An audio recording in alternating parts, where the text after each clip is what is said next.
നമസ്കാരം. ഞങ്ങളൊരു മലപ്പുറം യാത്രയിലാണ്. ആ സമയത്താണ് ഞങ്ങൾ ഇവിടെ ഒരു കാഴ്ച കണ്ടത്. ആ കാണുന്ന റോഡ് കണ്ടോ?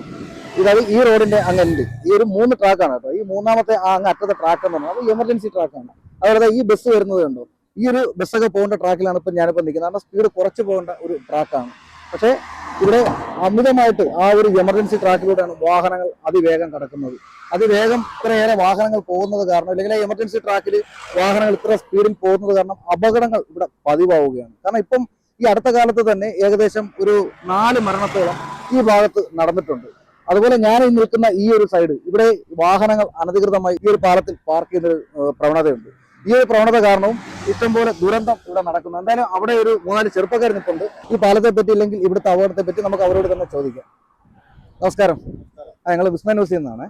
അപ്പോൾ ഈ ഒരു ട്രാക്കിൽ ആ കാണുന്ന എമർജൻസി ട്രാക്കാണ്. അപ്പോൾ ഇവിടെ അപകടങ്ങൾ ഇപ്പോൾ പതിവാവുകയാണ്. കാരണം എന്ന് വെച്ചാൽ ഈ ഒരു ട്രാക്കിലൂടെ ഏകദേശം പതുക്കെ പോകേണ്ടത്, അല്ലെങ്കിൽ എമർജൻസി വാഹനം മാത്രം കടന്നുകൊണ്ട ട്രാക്കാണ്. അതുപോലെ ഇവിടെ സ്പീഡ് ലിമിറ്റ് ചെയ്തിട്ടുണ്ട്. പക്ഷെ ആ സ്പീഡ് കണക്കാക്കി എല്ലാ വാഹനങ്ങൾ പോകുന്നത്.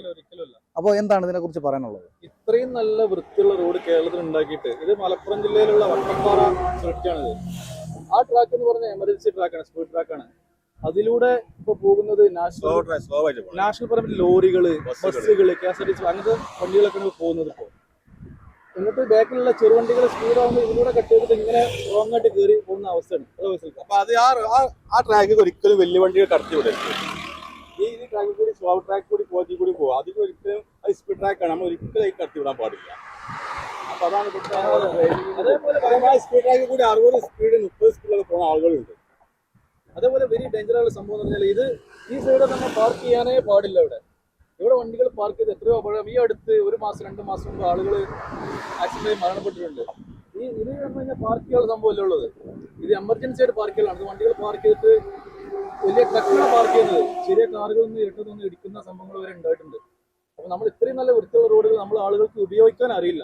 സത്യം പറഞ്ഞാൽ അങ്ങനെയാണ് അവസ്ഥ. ഏറ്റവും കാര്യം നമ്മൾ ഈ റോഡിൽ കൂടി പോകുന്ന ടയറൊക്കെ പെർഫെക്റ്റ് ആയിരിക്കും. ഈ മോശ ടയർ ഇല്ലാത്ത കമ്പി കണ്ട ടയറൊക്കെ അങ്ങനെ ആക്സിഡന്റ് കൊണ്ട് അവിടെ മരണം സംഭവിക്കും. അങ്ങനത്തെ ടയറുകളൊക്കെ ഈ റോട്ടിൽ ഇറക്കാൻ പാടില്ല. എല്ലാ പെർഫെക്റ്റ് ടയർ മാത്രമേ ഈ റോട്ടിൽ ഉപയോഗിക്കാൻ പാടുള്ളൂ. അപ്പോൾ ഇതിലെ പ്രധാനപ്പെട്ട കാര്യം അതാണ് കേട്ടോ. നമ്മുടെ എമർജൻസി ട്രാക്കിലൂടെ വലിയ വാഹനങ്ങൾ കടന്നു പോകുന്നത് കാരണം എമർജൻസി വാഹനങ്ങൾക്ക് കടന്നു പോകാൻ കഴിയില്ല. ഒരുപക്ഷെ അവർ വെട്ടിക്കുന്ന സമയത്തായിരിക്കും അപകടങ്ങൾ ഇവിടെ പതിവാകുന്നത്. കാരണം ഇവിടെ നിശ്ചയിച്ചിട്ടുള്ള സ്പീഡ് ലിമിറ്റിലല്ല വാഹനങ്ങൾ കടന്നു പോകുന്നത്. അപ്പോൾ അത്രയേറെ അപകടങ്ങൾ ഇപ്പോൾ ഈ അടുത്ത കാലത്ത് അപകടങ്ങൾ നടന്ന് മരണങ്ങൾ സംഭവിച്ചതാണ് അവർ പറയുന്നത്. കാരണം ഇവിടെ ഈ സൈഡിൽ വാഹനങ്ങൾ പാർക്ക് ചെയ്യുന്നത് കൊണ്ട് എന്തായാലും അത് എത്രയും പെട്ടെന്ന് അധികാരികൾ ശ്രദ്ധിക്കേണ്ട കാര്യമാണ്. അതിനൊരു നിയന്ത്രണം കൊണ്ടുവരണം. കാരണം ഇല്ലെന്നുണ്ടെങ്കിൽ അവിടെ അപകടങ്ങൾ പതിവാകും. അത് പല രീതിയിലുള്ള ബുദ്ധിമുട്ടുകളും ഉണ്ടാക്കും. സാധാരണക്കാരുടെ ജീവന് ഒരുപാട് ഭീഷണിയാണ് ഇപ്പോൾ ഈ റോഡിൽ കൂടിയുള്ള യാത്ര എന്ന് പറഞ്ഞുകൊണ്ട് ക്യാമറമാൻ അഗ്നിയോടൊപ്പം സജീവ്.